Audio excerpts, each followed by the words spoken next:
श्री सीतारामचंद्राभ्या नमः। वाल्मीकि रामायण अयोध्याकांड सर्ग 36 श्लोक 16 से 33। श्रीमद् वाल्मीकि रामायण दशरथ का सेनाक जाना भेजना, कैकेयी का विरोध और राम के साथ जाने की हृदयस्पर्शी इच्छा। सत्यं शिवम सुंदरम श्रीराम। श्रीमद् वाल्मीकि रामायण। श्री सहित दिनकर बंस भूषण काम बहु छवि सोहई। नव अंबुधर बरगात अंबर पीत सुर मन मोहई। मुकुटांग दादी विचित्र भूषण अंग अंगन ही प्रति सजे। अंभोज नयन बिसाल उर्भुज धन्य नर निरखंतीजे। नमस्कार प्रिय साधकों, आज वाल्मीकि रामायण अयोध्याकांड सर्ग 36 श्लोक 16 से 33 में देखेंगे कि कैसे महाराज दशरथ श्रीराम के वनवास के बावजूद यह निश्चय करते हैं कि वे उनके साथ सेना, धन और समस्त सुविधाएं भेजेंगे, जबकि कैकेयी बार बार रोकती है और अंत में दशरथ भावुक होकर कहते हैं, यदि राम बन जाएंगे तो मैं भी उनके साथ चलूंगा। पिछले एपिसोड में अयोध्याकांड सर्ग 37 श्लोक 1 से 16 की झलक देखी, जहां श्रीराम, लक्ष्मण और सीता वल्कल वस्त्र धारण करते हैं। रानीवास की स्त्रियां सीता को चीर में देखकर व्यथा से भर जाती हैं और गुरु वशिष्ठ कैकेयी को समझाते हैं कि सीता पर वल्कल थोपना धर्म और कुल मर्यादा के विरुद्ध है। राम चाहे तपस्वी बने, पर सीता सदैव कुलक्ष्मी है। आज के श्लोक 16 से 33 में श्रीमद् वाल्मीकि रामायण अयोध्याकांड सर्ग 36 यह दिखाती है कि दशरथ चाहते हैं राम वन में भी राजकुमार के ही अनुरूप रहें, इसलिए वे सेना, रथ, हाथी, घोड़े, धन और विभिन्न सामग्रियां साथ भेजने की आज्ञा देते हैं। कैकेयी इस व्यवस्था को रोककर भरत के हित की बात करती है, जबकि वास्तव में उसके हठ से प्रजा और राजा दोनों पीड़ित हैं। इन्हीं श्लोकों में दशरथ की व्यथा चरम पर पहुंचती है और वे घोषणा करते हैं कि यदि राम के साथ यह सम्मानजनक व्यवस्था नहीं होगी तो वे स्वयं राजपद, सुख और प्राण तक त्याग कर पुत्र के साथ वन की ओर चल पड़ेंगे। तवैव वंशे सग्रो ज्येष्ठ पुत्र मुपारुधत अस्मंज इति ख्यातन तथायं गंतुमर्हति 16। महाराज, आपके ही वंश में पहले राजा सगर हो गए हैं, जिन्होंने अपने ज्येष्ठ पुत्र असमंज को निकालकर उसके लिए राज्य का दरवाजा सदा के लिए बंद कर दिया था। इसी तरह इनको भी यहां से निकल जाना चाहिए। 16 एव मुक्तो धिगितेव राजा दशरथ ब्रवीत व्रीडितश्च जन सर्व सा च तन्नाव बुध्यत 17।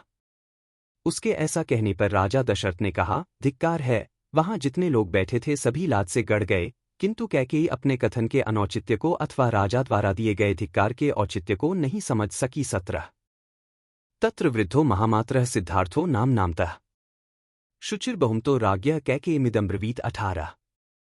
उस समय वहां राजा के प्रधान और वयोवृद्ध मंत्री सिद्धार्थ बैठे थे। वे बड़े ही शुद्ध स्वभाव वाले और राजा के विशेष आदरणीय थे। उन्होंने कैकेयी से इस प्रकार कहा। 18 अस्मंजो गृहीत्वा तु क्रीडतः पथीदारकान् सरेवा प्रक्षिपन्नप्सु रमते तेन दुर्मतिः 19। देवी, असमंज बड़ी दुष्ट बुद्धि का राजकुमार था। वह मार्ग पर खेलते हुए बालकों को पकड़कर सरयू के जल में फेंक देता था और ऐसे ही कार्यों से अपना मनोरंजन करता था। 19 तं दृष्टा नागराः सर्वे क्रुद्धा राजानं ब्रुवन् असमंज वृणीष्वैक्मस्मान् वा राष्ट्रवर्धन 20। उसकी यह करतूत देखकर सभी नगर निवासी कुपित हो राजा के पास जाकर बोले, राष्ट्र की वृद्धि करने वाले महाराज, या तो आप अकेले असमंज को लेकर रहिए या इन्हें निकालकर हमें इस नगर में रहने दीजिए। 20 तनुवाच ततो राजा किन्निमित्तमिदं भयम् ताश्चापि राज्ञा संपृष्टा वाक्यम प्रकृत्यो ब्रुवन् 21। तब राजा ने उनसे पूछा, तुम्हें असमंज से किस कारण भय हुआ है? राजा के पूछने पर उन प्रजाजनों ने यह बात कही। 21 क्रीडत्स्त्वेष्णः पुत्रान् बालानुद्धान चेतसः सरेवा प्रक्षिपन् मौर्यात्तुला प्रीतिमश्नुते 22। महाराज, यह हमारे खेलते हुए छोटे छोटे बच्चों को पकड़ लेते हैं और जब वे बहुत घबरा जाते हैं तब उन्हें सरयू में फेंक देते हैं। मूर्खतावश ऐसा करके इन्हें अनुपम आनंद प्राप्त होता है। 22 सतासां वचन श्रुत्वा प्रकृतिना नराधिपः तं तत्याजाहितं पुत्रं तासा प्रियचिकीर्षया 23। उन प्रजाजनों की वह बात सुनकर राजा सगर ने उनका प्रिय करने की इच्छा से अपने उस अहितकारक दुष्ट पुत्र को त्याग दिया। 23 तं यान शीघ्रमारोप्य सभार्यन् सपृच्छदम् यावज्जीवं विवास्योमिति तानन वशात् पिता 24।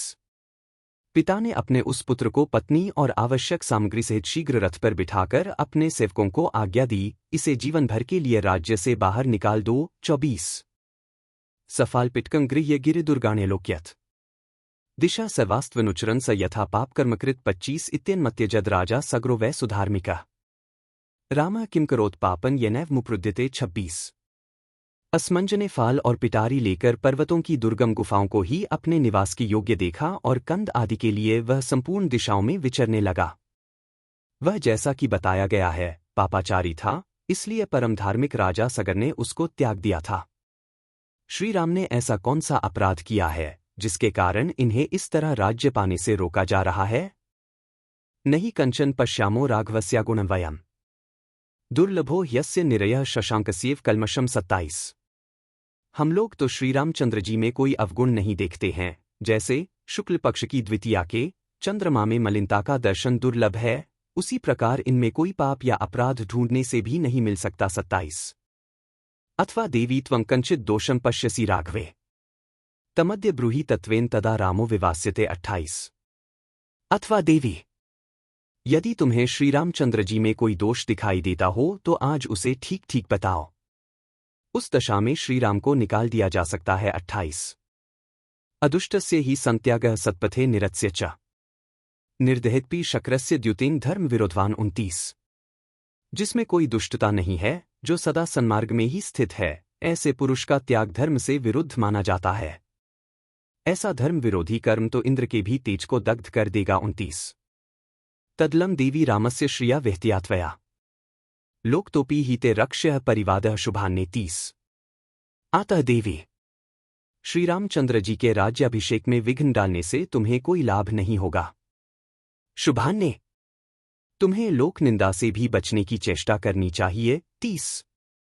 श्रुत्वा तो सिद्धार्थवचो राजा श्रान्तत्रस्वरः शोकोपहत्या वाचा कैकेयमिदं ब्रवीत। 31। सिद्धार्थ की बातें सुनकर राजा दशरथ अत्यंत थके हुए स्वर से शोकाकुल वाणी में कैकेयी से इस प्रकार बोले। 31। एतद्वचो नेच्छसि पापरूपे हित न जानासि ममात्मनोऽथवा अस्थाय मार्ग कृपणं कुचेष्टा चेष्टा हिते साधुपथात्पेता। 32। पापिने, क्या तुझे यह बात नहीं रुचि? तुझे मेरे या अपने हित का भी बिल्कुल ज्ञान नहीं है? तू दुखद मार्ग का आश्रय लेकर ऐसी कुचेष्टा कर रही है। तेरी यह सारी चेष्टा साधु पुरुषों के मार्ग के विपरीत है। 32। अनुव्रजिष्याम्यह मध्य राम राज्यं परित्यज्य सुखम धन च सर्वे च राज्ञा भर्तिं च त्वं यथा सुखम भुङ्क्ष्व चिराय राज्यम। 33। अब मैं भी यह राज्य, धन और सुख छोड़कर श्रीराम के पीछे चला जाऊंगा। ये सब लोग भी उन्हीं के साथ जाएंगे। तू अकेली राजा भरत के साथ चिरकाल तक सुखपूर्वक राज्य भोगती रह। 33। इत्यार्षे श्रीमद्रामायणे वाल्मीकीय आदिकाव्ये अयोध्याकाण्डे 37 सर्गः 36। इस प्रकार श्री वाल्मीकि निर्मित आर्ष रामायण आदिकाव्य के अयोध्याकांड में 36वां सर्ग पूरा हुआ। 36। कल के वीडियो में वाल्मीकि रामायण अयोध्याकांड सर्ग 37 श्लोक 1 से 15 पर विस्तार से चर्चा करेंगे, जहां श्रीराम सीता लक्ष्मण का वल्कल वस्त्र धारण, रानीवास की स्त्रियों की करुण प्रतिक्रिया और गुरु वशिष्ठ द्वारा कैकेयी को दी गई कड़ी फटकार, इन सब के माध्यम से यह संदेश मिलता है कि धर्म और त्याग के मार्ग पर भी स्त्री सम्मान और कुल मर्यादा की रक्षा कैसे की जाए। आगे 37 सर्ग 37 के शेष भागों में भरत शत्रुघ्न के चीरवस्त्र संकेत और वन जीवन की अगली तैयारियां समझेंगे। यदि वाल्मीकि रामायण अयोध्याकांड सर्ग 36 श्लोक 16 से 33 में दशरथ का यह करुण निर्णय, कैकेयी का हठ और राम के प्रति उनकी अटूट प्रेम भावना आपके हृदय को स्पर्श कर रही हो, तो इस वीडियो को लाइक कीजिए, राम भक्तों के साथ अवश्य शेयर कीजिए और चैनल को सब्सक्राइब करके बेल आइकन दबाइए, ताकि कल के भाग सर्ग 37 श्लोक 1 से 15 तथा आगे आने वाले 37 सर्ग 37 की दिव्य शिक्षाएं भी आप तक निरंतर पहुंचती रहें। बार बार बर मागो हर्षी देहु श्रीरंग पद सरोज अनपाइनी भक्ति सदा सत्संग।